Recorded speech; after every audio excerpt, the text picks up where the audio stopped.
Bismillahirrahmanirrahim. Assalamualaikum warahmatullahi wabarakatuh.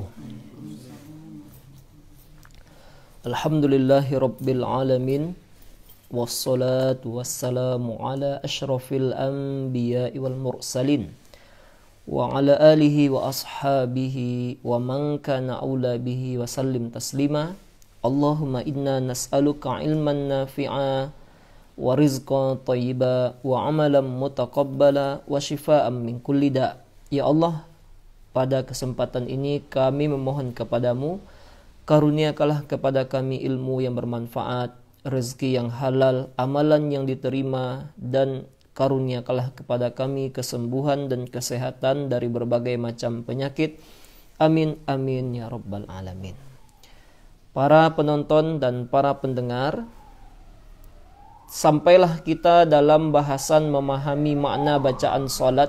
Setelah pada kesempatan yang lalu kita mengurai tentang apa makna dari bacaan i'tidal, di mana dalam bacaan i'tidal kita memuji Allah Subhanahu wa taala, mengagungkan Allah Subhanahu wa taala, bahkan kita sampaikan pujian kita itu memenuhi langit dan bumi. Bahkan jika ada sesuatu yang lebih pula tempatnya besar daripada bumi dan langit, itulah semua pujian kita peruntukkan kepada Allah Subhanahu wa taala. Nah, selesai kita membaca bacaan pada i'tidal, tentu saja kita bertakbir intiqal, takbir perpindahan ke rukun berikutnya, yaitu kita sujud. Adapun sujud disampaikan oleh Nabi SAW, aqrabu ma yakunul abdu min rabbihi wa huwa sajid fa'aktsirud du'a. Nabi sampaikan kepada kita dalam hadis yang sahih riwayat Imam Muslim dari sahabat Abu Hurairah, yang paling dekat seorang hamba dengan Allah adalah pada waktu dia sujud. Jadi kita berdiri, kita ruku, i'tidal, sujud, duduk antara dua sujud, tasyahud awal ataupun tasyahud akhir, mana di antara rukun-rukun amali, rukun-rukun perbuatan itu yang paling dekat kita kepada Allah Subhanahu wa taala? Jawabannya adalah ketika kita sedang sujud. Makanya dalam momen dekatnya kita dengan Allah Subhanahu wa taala, kita diperintahkan oleh Nabi untuk memperbanyak doa di dalam rukun ini. Jadi baik doa-doa yang kita hafal, tapi dengan syarat memang harus berbahasa Arab. Dan doa yang paling terbaik adalah doa-doa yang terdapat di dalam Al-Quran ataupun hadis-hadis Nabi SAW. Di antaranya mungkin Rabbana atina fid dunya hasanah wa fil akhirati hasanah wa qina adzabannar. Rabbana la tuzigh qulubana ba'da idh hadaitana wa hab lana min ladunka rahmah innaka antal wahhab. Rabbana zalamna anfusana wa illam taghfir lana wa tarhamna lanakunanna minal khasirin. Rabbi ghfirli wa liwalidayya warhamhuma kama rabbayani shaghira, dan semacamnya. Itu apa yang doa-doa berbahasa Arab yang kita hafal dapat dibaca di dalam doa, dan perbanyaklah doa di dalam sujud. Nah, mungkin memperbanyak doa di dalam sujud dapat kita lakukan kalau solatnya adalah solat sendirian di dalam solat-solat sunnah. Karena kalau mungkin sebahagian dari kita menjadi imam, tentu tidak bisa lama-lama.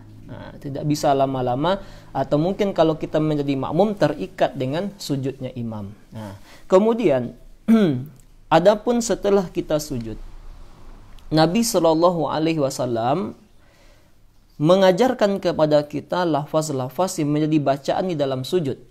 Adapun bacaan sujud yang sahih, yang pertama adalah yang diriwayatkan oleh Imam Muslim dan menjadi bacaan yang paling banyak dibaca oleh kaum muslimin di dalam solat, yaitu Subhana Rabbiyal A'la.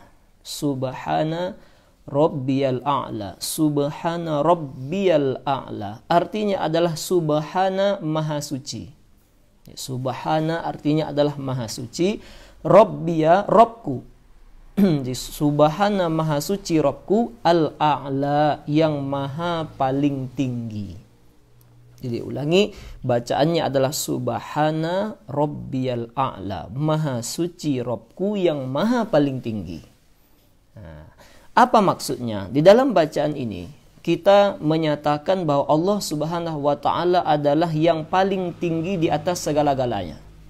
Allah yang maha paling tinggi di atas segala-galanya, baik dalam zat maupun sifat.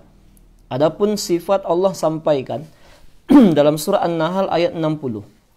Walillahil mathalul a'la wa huwal azizul hakim. Dan bagi Allah lah permisalan atau sifat yang tertinggi, dan dialah Allah yang maha perkasa lagi maha bijaksana. Adapun di dalam zat, Allah juga adalah yang paling tinggi dari segala-gala zat yang pernah ada. Dan ini sesuai dengan dan menjadi dalil di bacaan di dalam sujud itu, menjadi dalil penguat dari pertanyaan di manakah Allah Subhanahu wa taala. Jadi kalau ada yang bertanya di manakah Allah Subhanahu wa taala, maka ini menjadi dalil apa yang kita baca di dalam sujud. Subhana rabbil a'la, bahwa Allah Subhanahu wa taala Rabb kita maha suci dan dia yang maha paling tinggi. Jadi dapat kita menjawab bahwa Allah Subhanahu wa taala adalah zat yang maha paling tinggi. Jadi tidak benar jawaban Allah berada di mana-mana. Nah, jadi tidak betul akidah Allah berada di mana-mana. Karena kalau kita mengatakan Allah Subhanahu wa taala berada di mana-mana, berarti Allah berada di masjid, Allah berada di pasar, Allah berada, mohon maaf, mungkin di tempat-tempat yang manusia kita pun tidak betah di sana. Nah, tidak benar menjawab Allah Subhanahu wa taala berada di mana-mana.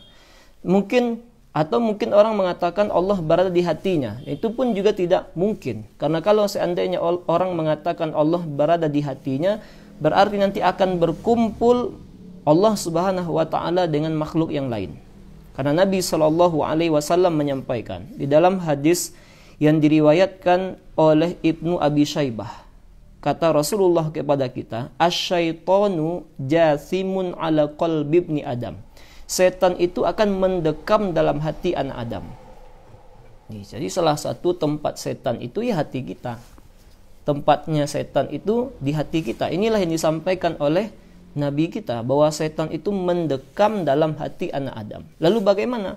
Fa idza saha wa ghafala waswasa. Kalau anak Adam itu punya sikap yang lalai, lalai dia beribadah kepada Allah, lalai dia berzikir kepada Allah, setan akan terus mendekam di dalam hatinya. Nah, ketika setan mendekam di dalam hati, itu setan akan terus membisikkan was-was kepada kita. Nah, fa idza dzakarallah khanasa. Tapi kalau seorang berzikir kepada Allah Subhanahu wa taala, maka setan yang mendekam tadi akan menghilang. Nah, jadi tidak mungkin pula seorang mengatakan bahwa Allah berada di dalam hatinya. Karena kalau Allah berada dalam hatinya, berarti akan berkumpul Allah dengan makhluk yang buruk. Nah, jadi ini adalah akidah yang perlu kita tanamkan.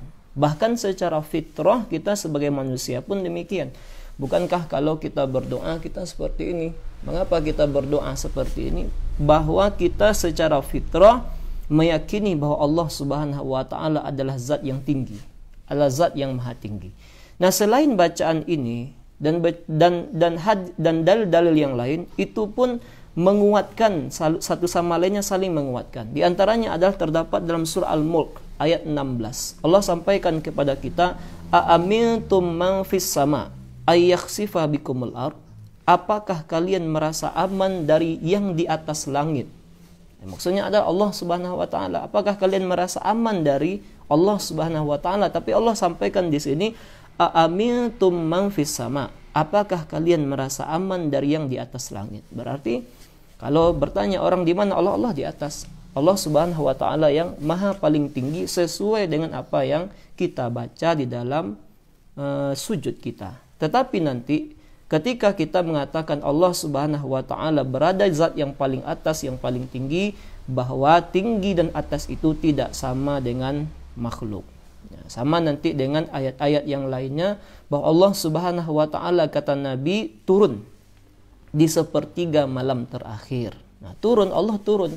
Tapi bagaimanakah turun Allah? Tidak sama dengan turunnya makhluk. Begitu juga dengan hadis yang disampaikan oleh Imam Ahmad dari Muawiyah bin Al-Hakam, annahu lamma jaa bitilkal jariyah as-sauda qala laha Rasulullah sallallahu alaihi wasallam. Ketika Muawiyah ini datang kepada Nabi membawa budak, maka Nabi sallallahu alaihi wasallam bertanya kepada budak tersebut, "Aina Allah?" Di mana Allah? Maka budak ini menjawab, "Fis sama." Allah berada di atas langit. "Man ana?" Maka Nabi kemudian bertanya lagi, "Aku ini siapa?" kata Nabi. Maka perempuan itu menjawab, "Anta Rasulullah." Engkau adalah utusan Allah. Qala a'tiqha fa innaha mu'minah. Maka Nabi SAW mengatakan kepada Muawiyah, merdekakan dia karena perempuan ini adalah seorang wanita yang beriman. Nah, dari hadis ini Nabi SAW pun memberikan keterangan kepada kita tentang persoalan ini, bahwa di antara akidah yang harus kita tanamkan di dalam diri adalah jika bertanya di mana Allah Subhanahu wa taala, jawabannya bukan Allah berada di mana-mana, tidak. Tapi Allah Subhanahu wa taala berada di atas langit, dan Allah Subhanahu wa taala adalah zat yang maha paling tinggi. Nah, ketika kita mengatakan ini tidak berarti kita menyamakan Allah Subhanahu wa taala dengan makhluk. Tidak berarti demikian, karena kita tahu Allah Subhanahu wa taala memiliki sifat yang lain. Di antaranya adalah Allahu Akbar. Allah Subhanahu wa taala yang maha besar. Adapun yang dimaksud dengan Allah Subhanahu wa taala dekat, tapi kan ada ayat yang menyatakan Allah Subhanahu wa taala itu dekat, bahkan lebih dekat dengan urat leher kita. Kenapa pula maksudnya? Yang dimaksud di sini adalah ilmu Allah, pendengaran Allah, penglihatan Allah terhadap makhluk-makhluknya, itulah yang dekat. Nah, inilah yang disampaikan oleh Allah Subhanahu wa taala di dalam surat Qaf ayat 16, walaqad khalaqanal insan wa na'lamu ma tuwaswisu bihi nafsuh wa nahnu aqrabu ilaihi min hablil warid. Dan sungguh kami telah menciptakan manusia, kata Allah, dan kami maha mengetahui. Nah, lihat ilmu Allah dekat. Nah, ilmu Allah itu dekat dengan hamba-hambanya. Allah mengetahui segalanya. Allah tahu segala yang terbesit di dalam jiwa, dan kami lebih dekat kepadanya dibandingkan urat lehernya. Apa yang dimaksud Allah dekat dari urat leher? Bahwa pengetahuan Allah kepada kita itu sangat-sangat dekat. Bahkan apa yang terbesit di dalam jiwa saja Allah mengetahuinya. Berarti tidak ada bertentangan dengan dalil yang lain. Nah, ini tidak ada bertentangan dengan dalil yang lain. Begitu pula dengan ayat Al-Quran surah Al-Baqarah 186.